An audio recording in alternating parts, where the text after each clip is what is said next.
But first, today the Prime Minister has bowed to the inevitable and he's agreed to visit Alice Springs. He landed there around 3 o'clock this afternoon Eastern Standard Time, which has seen a near 50% increase in assaults since the grog bans were overturned last year, and which now has gangs of youths out day and night, trashing homes and businesses and violently attacking fellow residents in this once popular tourist town. A local businessman, bakery owner Darren Clark, today didn't mince his advice to the PM. The Territory Families Minister should be sacked. She's also the Police Minister. She should be sacked on the spot. She is incompetent and she should go today. Anthony Albanese, when he gets off the plane, the first thing he should say to Natasha Files, Kate Worden, go. She has to go and she has to go today. She should be sacked. Well, let's see how the PM, who insists on a constitutionally entrenched Indigenous voice to the Parliament, responds to business leaders like Clark and all the Indigenous voices saying that the grog bans must come back. Like his own backbench colleague, Marion Scrimgeour, the federal Labor member for Lingiari, which encompasses Alice Springs. Or is it only some Indigenous voices that get heard and not others? Because that's what it seems like, doesn't it? Like all those Indigenous voices he was deaf to last year, begging Labor not to scrap the cashless debit card, another measure designed to minimise community dysfunction that was dumped in one of the Albanese government's first legislative moves. For all this talk of listening to Indigenous voices, Labor governments and Labor ministers always seem to prefer some voices to others. Look how Jacinta Price has been bullied by Voice supporters because she prefers to think for herself. Indeed, if the Labor message is that we must listen to Aboriginal voices, after all, what's the point of the voice, then clearly the NT Chief Minister hasn't got the memo, because she's refusing to reinstate the grog bans despite the Indigenous communities and women demanding she act. The Chief Minister, Natasha Files, says she won't reinstate the grog bans because they're racist and discriminatory, and that's that. We have some of the most strictest alcohol supply measures. We will continue to work in that space, but we will not have a race-based policy that disempowers Aboriginal Territorians. Yet never forget it was local Indigenous women, particularly women, who wanted grog banned for their own self-protection and that of their children.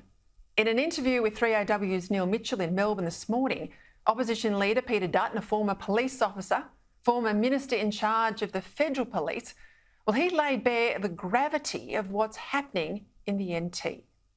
I was up in Alice Springs in late October, and Indigenous women and elders up there are saying to me, the kids aren't going to school because they're sleeping during the day. Why are they sleeping during the day? Because they're out at night committing crimes. Many of them don't want to go home to circumstances where they don't feel safe.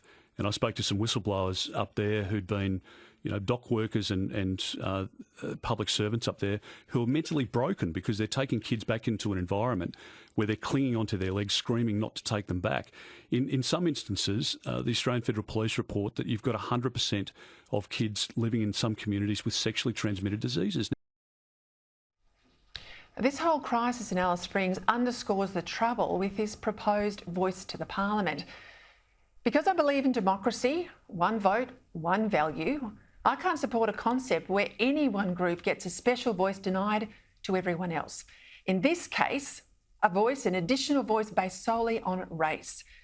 And I've always believed that the best way to hear Aboriginal people is to elect them into office, into our Parliament, as has been happening.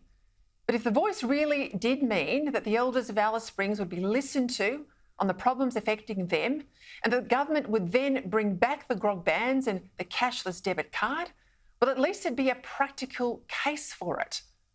But that's not what's going to happen, is it? Instead, it'll be an activist's voice, ventilating over Invasion Day and demanding a treaty and billions in reparations, while the rivers of grog continue to blight remote Australia. Here's Dutton again. It devastates me to see the circumstances in places like Alice Springs. I mean, I'm a father. My kids are a bit older now. I can't believe that we're in our country in 2023 tolerating a situation where kids are being sexually abused or physically abused at the rates that we're seeing in our country. But we're not tolerating, we're trying to fix it. No, we are, because if this was happening in Melbourne, if it was happening in Sydney or Brisbane, people would be rioting in the streets, because we're talking about a prevalence and an activity that is unprecedented, and it's unacceptable, and none of us want to see it. Everybody wants to see it improved. It's not It's not a Liberal Labor issue. Well, it shouldn't be. What do we do? Well, as the Indigenous women and the elders said to me up in Alice Springs, you've got to restore law and order. Perhaps that's why the public is starting to wake up to the Pollyanna promises of the PM's voice versus the reality of Aboriginal voices being ignored in the Alice, with the latest poll in the Sydney Morning Herald today showing another drop in support for the voice.